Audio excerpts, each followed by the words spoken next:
ಆತ್ಮೀಯ ವೀಕ್ಷಕರೇ, ನಾನು ನಿಮ್ಮ ಪ್ರೀತಿಯ N.K.N maths tricks by N.K.N everything has short trick YouTube ಚಾನಲ್ಗೆ ನಿಮಗೆ ಸುಸ್ವಾಗತ.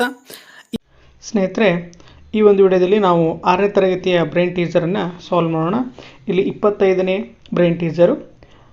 ವಿಚಿತ್ರ ಸಂಖ್ಯೆ. ಒಂದು ವಿಚಿತ್ರ ಸಂಖ್ಯೆ ಇದೆ. ಈ ಸಂಖ್ಯೆಯು ತನ್ನ ಅಂಕಿಗಳ ಮೊತ್ತದ 3ರಷ್ಟಿದೆ. ಈ ಸಂಖ್ಯೆಯನ್ನು ನೀವು ಕಂಡುಹಿಡಿಯುವಿರಾ ಅಂತೇಳಿ ಪ್ರಶ್ನೆ ಇದೆ ಸ್ನೇಹಿತರೆ.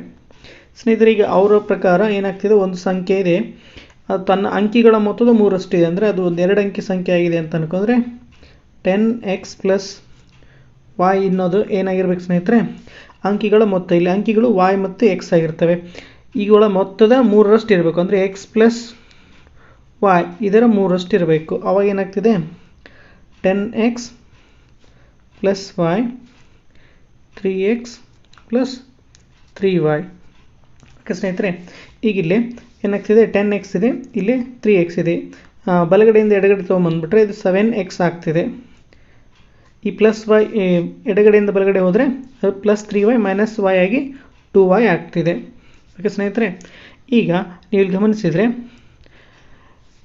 ನಮಗೆ x ಮತ್ತು yಗಳ ಅನುಪಾತ ತೊಗೊಂಡ್ಬಿಟ್ರೆ ಏನಾಗ್ತಿದೆ, 7x = 2y ಅಂತಿದೆ. ಹಾಗಾಗಿ x/y ಮಾಡಿದರೆ, ಅಂದರೆ ಈ yಯನ್ನು ನಾವು ಬಲಗಡೆಯಿಂದ ಎಡಗಡೆ ತೊಗೊಂಡ್ರೆ /y ಆಗ್ತಿದೆ. ಆವಾಗ ಈ 2 ಮೇಲೆ ಉಳಿತಾ ಇದೆ, 7 ಕೆಳಗೆ ಬರ್ತಾ ಇದೆ. ಅಂದರೆ x/y ಏನಾಯಿತು, 2/7 ಆಯಿತು. ಅಂದರೆ x ಬೆಲೆ 2 ಇರಬೇಕು, y ಬೆಲೆ 7 ಇರಬೇಕು. ಹಾಗಾಗಿ 10x + y ಅಂದರೆ ಎಷ್ಟಾಯಿತು ಸ್ನೇಹಿತರೆ, 27 ಆಯಿತು. 27 ಇದು ಆ ಸಂಖ್ಯೆ ಆಗಿದ್ದು, ಇಲ್ಲಿ 27 ಅನ್ನೋದು ಅವುಗಳ ಅಂಕಿಗಳ ಮೊತ್ತ. ಅಂದರೆ 2 + 7 9 ಆಗ್ತಾ ಇದೆ, ಅದರ 3ರಷ್ಟಿದೆ. ಹಾಗಾಗಿ 3 × 2 + 7 ಅಂತ ಹೇಳಿ ಇಲ್ಲಿ ಬರಿಬಹುದಾಗಿತ್ತು. ಹಾಗಾಗಿ ಆ ಸಂಖ್ಯೆ 27. ಓಕೆ ಸ್ನೇಹಿತರೆ,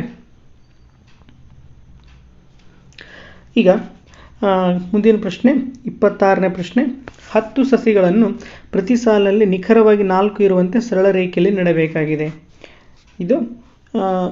ಇದನ್ನು ಬಹಳ ಸುಲಭವಾಗಿ ಮಾಡ್ಬೋದು. ಹೇಗೆಂದರೆ ಸ್ನೇಹಿತರೆ,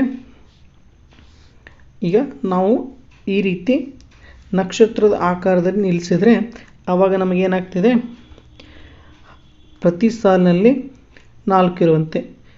ಈ ಸಾಲಿನಲ್ಲಿ 4 ಸಸಿಗಳು, ಈಗ ಈ ಸಾಲು ತೊಗೊಂಡಾಗ ಇಲ್ಲೂ ಕೂಡ 4 ಸಸಿಗಳು, ಈ ಸಾಲನ್ನು ತೆಗೆದುಕೊಂಡ್ರೆ ಇಲ್ಲಿ ಕೂಡ 4 ಸಸಿಗಳು, ಈ ಸಾಲು ತೊಗೊಂಡ್ರೆ ಇಲ್ಲಿ ಕೂಡ 4 ಸಸಿಗಳು. ಹೀಗೆ 5 ಸಾಲಿನಲ್ಲಿ 4 ಇರುವಂತೆ ಸರಳ ರೇಖೆಯಲ್ಲಿ ಇಲ್ಲಿ ಏನಾಗ್ತದೆ, ಸಸಿಯನ್ನು ನೆಟ್ಟಂತೆ ಆಗ್ತಿದೆ ಸ್ನೇಹಿತರೆ. ಓಕೆ, ಇಲ್ಲಿ 27ನೇ ಪ್ರಶ್ನೆ ಏನಿದೆ, ಕೆಳಗೆ ನೀಡಿರುವ ಶ್ರೇಣಿಗಳಲ್ಲಿ ಮುಂದಿನ ಸಂಖ್ಯೆ ಯಾವುದು ಅಂತ ಹೇಳಿ ಹೇಳಿದ್ದಾರೆ ಸ್ನೇಹಿತರೆ.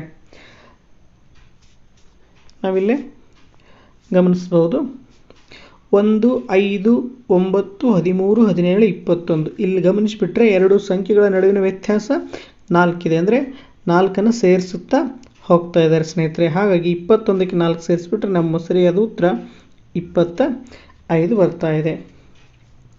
ಇಲ್ಲಿ ನಾವು ಗಮನಿಸಿದರೆ 2 ಇದ್ದೇನಾಗಿದೆ ಸ್ನೇಹಿತರೆ, 7 ಆಗಿದೆ. ಅಂದರೆ 5 ಸೇರಿಸಿದರೆ 7 ಇದ್ದ 5 ಸೇರಿಸಿದ್ರೆ 12 ಆಗಿದೆ. ಅಂದರೆ 5 ಸೇರಿಸ್ತಾ ಇದ್ದಾರೆ. 22ಕ್ಕೆ 5 ಸೇರಿಸ್ಬಿಟ್ರೆ ಇಲ್ಲೇ 27 ಬರ್ತಾ ಇದೆ ಉತ್ತರ.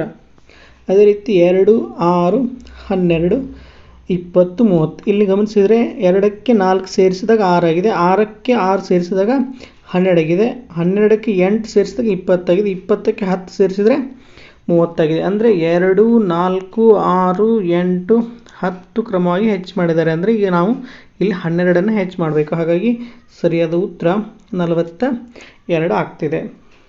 ನೀವಿಲ್ಲಿ ಗಮನಿಸಿದರೆ 4ನೇ ಪ್ರಶ್ನೆ 1, 2, 3, 5, 8, 13 ಕೊಟ್ಟಿದ್ದಾರೆ ಸ್ನೇಹಿತರೆ. ಇದು ಒಂದು ಇಂಪಾರ್ಟೆಂಟ್ ಸಿರೀಸ್ ಆಗಿದೆ. ಇದನ್ನು ನಾವು ಫಿಬೋನಾಕಿ ಸಿರೀಸ್ ಅಂತ ಹೇಳಿ ಕರಿತಾ ಇದ್ದೀವಿ. ನೀವಿಲ್ಲಿ ಗಮನಿಸಿದರೆ 1, 2 ಸೇರಿ 3 ಆಗಿದೆ, ಅದನ್ನು ನೆಕ್ಸ್ಟ್ ಬರೆದಿದ್ದಾರೆ. 2, 3 ಸೇರಿ 5 ಆಗಿದೆ, ಅದನ್ನು ನೆಕ್ಸ್ಟ್ ಬರೆದಿದ್ದಾರೆ.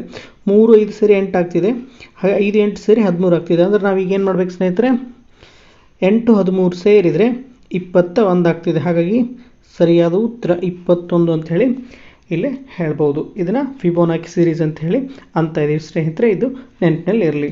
ಓಕೆ, ಇಲ್ಲಿ ಈ ಪ್ರಶ್ನೆ ಏನಾಗಿದೆ, 1, 3, 6, 10 15 ನೀವು ಇಲ್ಲಿ ಗಮನಿಸಿದ್ರೆ ಕ್ರಮವಾಗಿ 2 3 4 5 ಸೇರಿಸಿದ್ರೆ ಹಾಗಾಗಿ ಈಗ ನಾವು 6 ಸೇರಿಸಿದ್ರೆ ಇಲ್ಲಿ ಉತ್ತರ ಏನಾಗ್ತಿದೆ 21 ಬರ್ತಾ ಇದೆ. ಹೀಗೆ ನಾವು ಈ ಸರಣಿಗಳನ್ನು ಸುಲಭವಾಗಿ ತುಂಬಬಹುದಿತ್ತು ಸ್ನೇಹಿತರೆ. ವಿನ್ಯಾಸವನ್ನು ಗಮನಿಸಿ. ಓಕೆ, ಈಗ ಇಲ್ಲಿ 28ನೇ ಪ್ರಶ್ನೆಯನ್ನು ನೋಡೋಣ. ಮುಂದಿನ ಹೇಳಿಕೆಯಲ್ಲಿ ವಿನ್ಯಾಸವನ್ನು ಗಮನಿಸಿ. 31 ಗುಂಡ್ಲೆ 39 ಸಮ 13 ಗುಂಡ್ಲೆ 93. ಪ್ರತಿ ಭಾಗದಲ್ಲಿರುವ ಎರಡು ಸಂಖ್ಯೆಗಳು ಪರಸ್ಪರ ಅವಿಭಾಜ್ಯ ಸಂಖ್ಯೆಗಳಾಗಿವೆ. ಇವುಗಳನ್ನು ಪಡೆಯಲು ಕ್ರಮಾನುಗತ ಸಂಖ್ಯೆಗಳ ಅಂಕಿಗಳನ್ನು ಅದಲು ಬದಲು ಮಾಡಿದೆ. ಈ ರೀತಿಯ ಹಲವು ಸಂಖ್ಯೆಗಳ ಜೋಡಿಯನ್ನು ಬರೆಯಲು ಪ್ರಯತ್ನಿಸಿ ಅಂತೇಳಿ ಕೊಟ್ಟಿದ್ದಾರೆ. ಇಲ್ಲಿ ಅಂತಹ ಒಂದು ಸಂಖ್ಯೆ ಯಾವುದು ಅಂದರೆ ಸ್ನೇಹಿತರೆ 13 ಗುಂಡ್ಲೆ 62. ಇದರ ಅಂಕಿಗಳನ್ನು ನಾವು ಅದಲು ಬದಲು ಮಾಡಿಬಿಟ್ರೆ 13 ಇದ್ದಿದ್ದು ನಮಗೆ 31 ಆಗ್ತಾಯಿದೆ, 62 ಇದ್ದಿದ್ದು 26 ಆಗ್ತಾಯಿದೆ. ಇವುಗಳನ್ನು ಗುಣಿಸಿದರೆ ನಮಗೇನಾಗ್ತಿದೆ ಸ್ನೇಹಿತರೆ 806 ಸಿಗ್ತಾಯಿದೆ. ಇದು ಕೂಡ 806 ಆಗ್ತಿದೆ, ಇದು ಕೂಡ 806 ಆಗ್ತಿದೆ. ಹೀಗೆ ನಾವು ಏನು ಮಾಡ್ಬೋದು, ಎರಡು ಪರಸ್ಪರ ಅವಿಭಾಜ್ಯ ಸಂಖ್ಯೆಗಳನ್ನು ಈ ರೀತಿ ಅಂಕಿಗಳನ್ನು ಅದಲು ಬದಲು ಮಾಡಿ ಕೂಡ ಉತ್ತರ ಬದಲಾಗದಂತೆ ಬರೀಬೋದಿತ್ತು ಸ್ನೇಹಿತರೆ. ಓಕೆ ಸ್ನೇಹಿತರೆ, ಇಂದಿನ ವಿಡಿಯೋ ನಿಮಗೆ ಇಷ್ಟ ಆಗಿದೆ ಅನ್ಕೋತೀನಿ. ಇಷ್ಟ ಆಗಿದ್ರೆ ಪ್ಲೀಸ್ ಲೈಕ್ ಮಾಡಿ, ಶೇರ್ ಮಾಡಿ. ಧನ್ಯವಾದಗಳು.